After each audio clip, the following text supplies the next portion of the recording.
Hello, everyone. Welcome back to the 86 F's to Give podcast. I'm your host, Al. And if you don't know, 86 is a reference to the food industry where when the kitchen runs out of something, they yell 86 Caesar salad, meaning they're all out of Caesar salad.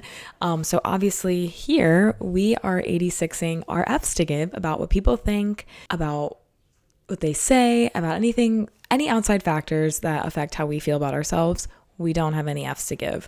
And also each episode, I 86 something new. So 86 imposter syndrome, 86 gym anxiety.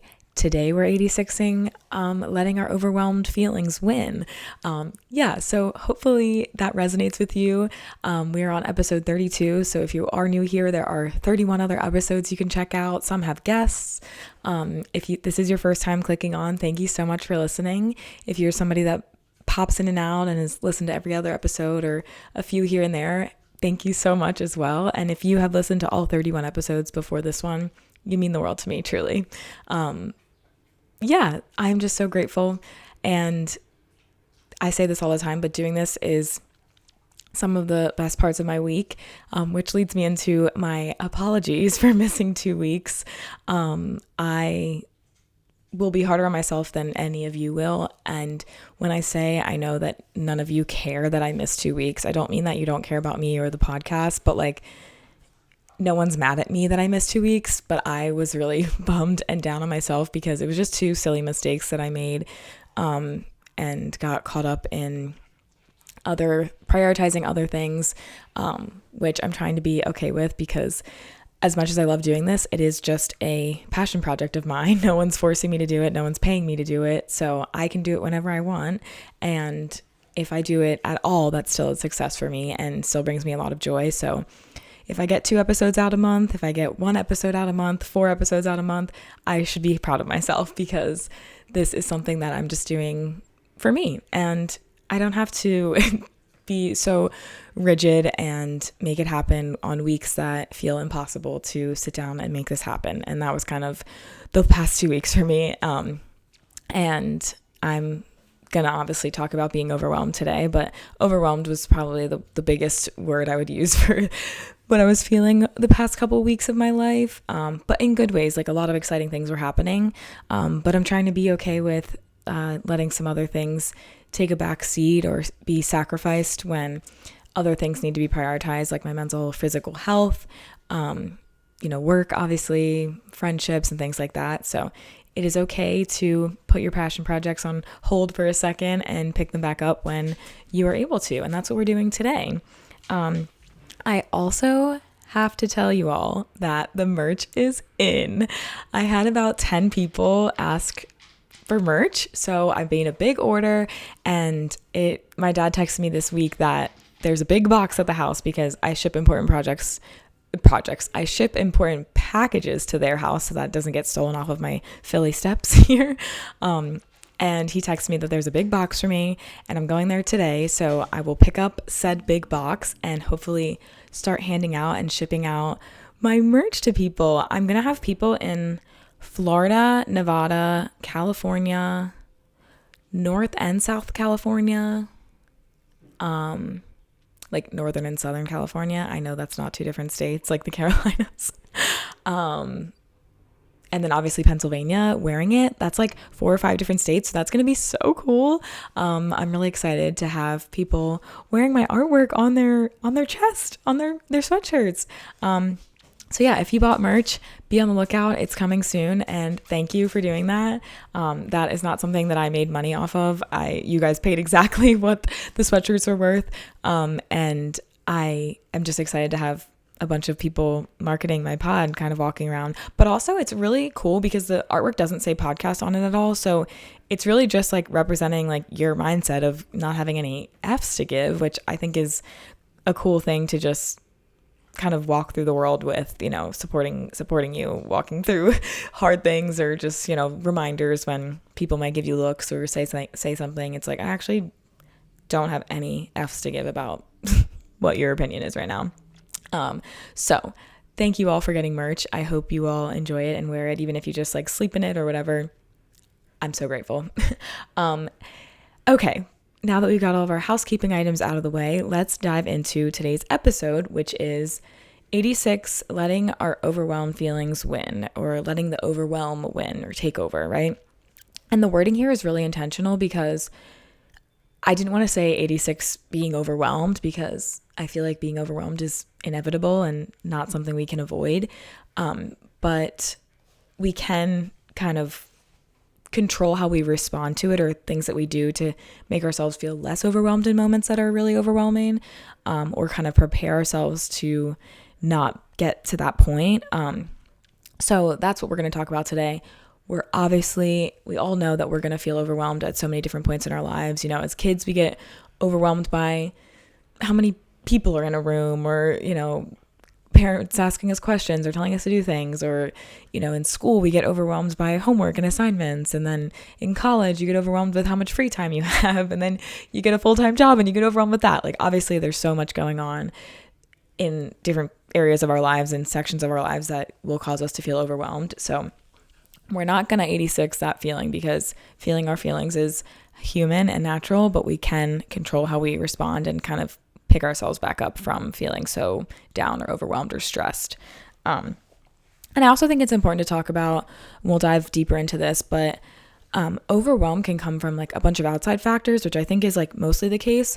But I do want to point out that we also can cause ourselves to be more overwhelmed in situations by like taking on too many tasks or not asking for help and things like that. So we'll talk kind of on both ends of this, and some, you know, tips and tricks for both sides of it. But I think it's important to note that there are so many different things, like we just talked about, that can factor into us feeling overwhelmed.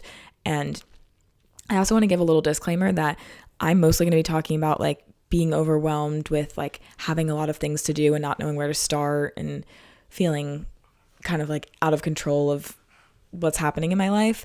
But you could totally feel overwhelmed with like financial things. You could feel overwhelmed with applying for jobs. You could feel overwhelmed with applying for colleges. Like, somebody in your life could make you feel really overwhelmed just by like their presence. Like, there's so many ways that we could go with this episode, but I'm going to try to keep it into like just feeling like that natural overwhelm of like, there's so much to do and I don't know where to start.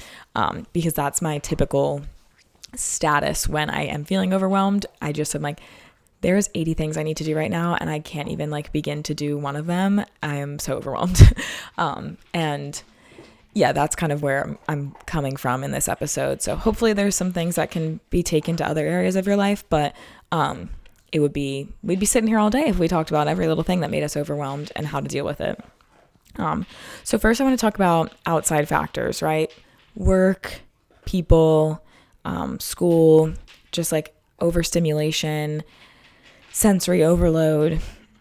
Societal pressures, I think, is also a really big one. And then, like I said, having a lot to do, right? Like, that's kind of where my mindset goes to when I think of overwhelmed. And there's so many different things, like we just talked about, that can make us feel overwhelmed. The number one thing I would say is like, when you do feel overwhelmed and you get into a situation where you're overwhelmed, like let yourself feel that, and then make a mental note and be like, that was really uncomfortable. I was extremely overwhelmed in that situation. I did not enjoy how I felt there. Also, sorry if you can hear Puda eating.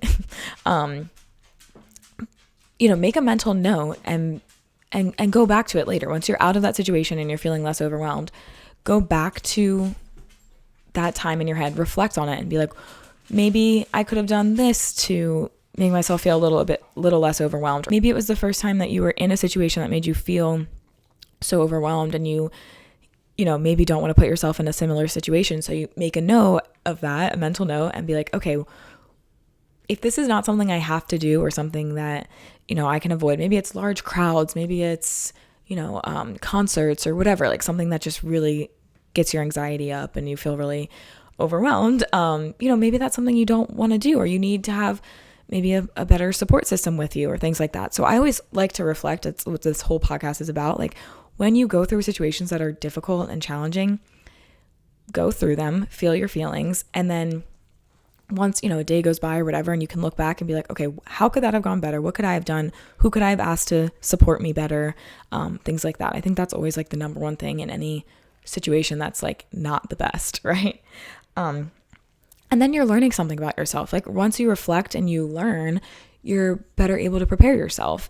And I think learning things about yourself is a direct path to being the best version of yourself, because if we like don't understand ourselves and we can't work on ourselves and, you know, have that layer of self-awareness that is like, okay, I felt really uncomfortable here, or this was really overwhelming. Like the reflection piece is so important in learning about yourself to then be better for yourself and other people, right? And I also often like to lean on memories or times or past experiences where maybe I was in a situation that I didn't really enjoy or was overwhelming or uncomfortable or anxiety inducing or whatever it may be, and realize like I'm sitting here today, so that means I got through it, right? I made it out alive. I survived whatever really horrible feelings I was feeling at the time and thinking I wasn't going to make it through or whatever. Like I did, right? I'm sitting here looking back at that time. So of course, naturally, that means you made it through that hard time. And think about maybe what tools or what got you through that time, or even just leaning on it and being like, I know I can get through this. Like it's going to be tough, but I know I can get through this because I did it before. That is enough. But if there are tools or things that maybe you used that last time or that situation that really helped you, you can kind of lean on that this time and be like, okay, let's try, you know, asking for help again, or leaning on a certain person, or removing myself from a situation. Like whatever worked for you in the past, use that again in maybe this situation that's could be a little different or whatever, and see if those same tools work for you. And again, that goes back to the reflection piece. Like you have to reflect on your past experiences to know what tools you have in your toolbox, right? And so that's the biggest piece here, is reflecting on that. Like it's situations are gonna happen, right? We're gonna feel overwhelmed. We're gonna feel uncomfortable in times, but what are we learning from that situation? What are we learning about ourselves? What are we learning about others? What are we learning about people that we think are close to us, but maybe they're the ones that are making us feel overwhelmed? You know, is there a conversation that needs to be had? Whatever. You have to like reflect so that you can make the next steps and add those tools and experiences into your arsenal. And then for me, I often get really like frustrated or angry almost when I'm overwhelmed, and like it comes out in sometimes a nasty way to like the people around me, and I don't love that version of myself. So I try to remind myself that it is okay that like sometimes things need to be sacrificed when I'm feeling overwhelmed. And I don't mean my kindness or the way I am towards people. I'm not trying to sacrifice that, but sacrificing other things, aka last 2 weeks having to sacrifice the podcast because I needed to prioritize training for a run that I have, and work and other things that were happening in my life. Like that was what I prioritized, and that is okay. You know, reframing kind of what overwhelmed means. And obviously like our bodies are going to naturally feel that, but trying to tell your body that like it's a good thing that I feel overwhelmed because it means I care so much, or there's like so many cool opportunities that I want to be a part of, or you know, it just means that I really care and have a lot to do and going on, for the most part. Obviously there's other times when financial overwhelmed is not probably the best feeling, etc. There's other types of overwhelm that maybe are not the best, but when it is a type where it's like, okay, I have so many things I can do. I am like, think about like how grateful I am to have a full-time job, how grateful I am to have a house that needs to be cleaned. Like thinking about the things that you have that are making you feel overwhelmed. Like some people would, and I hate this line, like some people would kill for this, but like some people would, like there's a lot of people that don't have, you know, a house to worry about or be overwhelmed about cleaning, right? Like, and I don't like to compare and think like, oh, like people have it worse, so like my pain isn't worth feeling. That's not what I'm saying, but just gratitude is such a good way to like combat the overwhelmed feelings is what I'm saying here. And hopefully that came across in the way that I meant it. But yeah, reflecting on things that you're grateful for that are causing the overwhelm, you know, and kind of reframing what those things mean to you is another key piece here. And so now I want to talk about how we kind of, you know, ways that we make ourselves overwhelmed or more overwhelmed in situations, and how we can kind of navigate that. Obviously, we talked a little bit about this earlier, but like the first thing I would say is taking on too many tasks or saying yes to too many things and then not asking for help. That's kind of like the things that remind me the most of ways that I make myself more overwhelmed. And to me, it almost seems like a bit of a pride thing, like not wanting to ask for help or not wanting to say, hey, no, I can't take on that task that you want me to take on, or especially like at work or whatever it is, like you want to be able to seem like you can do all the things that are being asked of you. Puda's going to town on my pillow over here. I'm so sorry if you can hear it. But if you're on YouTube or Spotify, you can see him going crazy. But it's definitely a pride thing, right? Like you don't want to just be like, oh, I can't take on these tasks, like I'm overwhelmed. But I always try to remind myself, like saying no from the jump is a way easier conversation than having to backtrack on a yes and be like, actually, I can't do that. Or actually, this was done kind of half-assed because I took on too many tasks and didn't really have time to finish this one fully to my, like the best of my ability. Or I, said yes to too many of my friends and now I have to go back and be like canceling on people or rescheduling and throwing other people's plans off. Like that conversation is way harder than if I had just said, you know what, I'm actually feeling really overwhelmed. I don't think I can take that on right now. Can someone else do it, or can it get pushed to tomorrow? Whatever. That's a much easier conversation. People are probably like, oh yeah, thank you for being honest with me. And it's hard to say no in the moment, but I always try to remind myself, like, I'm going to hate having to go back to my boss or go to my friend and cancel on them or tell them, hey, I actually didn't get this thing done, when I could have just said no from the beginning.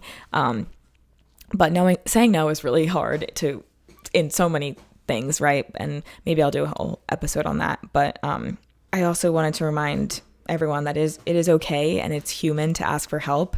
I think, maybe once you take on said too many tasks or you say yes to too many people, I always try, when I realize, hey, I actually can't do all of this, I always try to go to the person that I have to tell them now I can't do this with a solution, right? So if there's somebody that needed a ride to the airport, but now I need to be here or whatever, like I'm going to do my best to find that person a ride to the airport. So now not only do I have to backtrack on my yes, but I have something, set up hopefully for them. Maybe they'll take me up on it or not, but going to them with a solution, if I didn't say no from the jump and I then have to go back, makes me feel a little bit better, right? Like I'm still hopefully setting them up for success.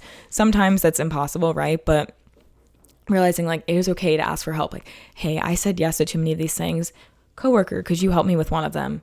Mom, could you do this one thing that I need to do? Dad, could you actually take this person to the airport? Whatever it is, like leaning on people that love and will support you is huge and human, and we should do it. Like humans want to help other humans. I truly believe that. I think that is like a key piece of humanity. And not every single human is the best human, but for the most part, we have people in our circles that want to support us. So lean on them, right? I wanted to also give a quick couple other random tips and tricks for like when I'm feeling overwhelmed with too much to do. I love to get competitive with myself. I was actually just talking to a coworker about doing this, and he's going to think that I'm making this episode about this because of that conversation, but this was supposed to be the episode 3 weeks ago. So it was really ironic that we ended up talking about this, but I love getting competitive with myself.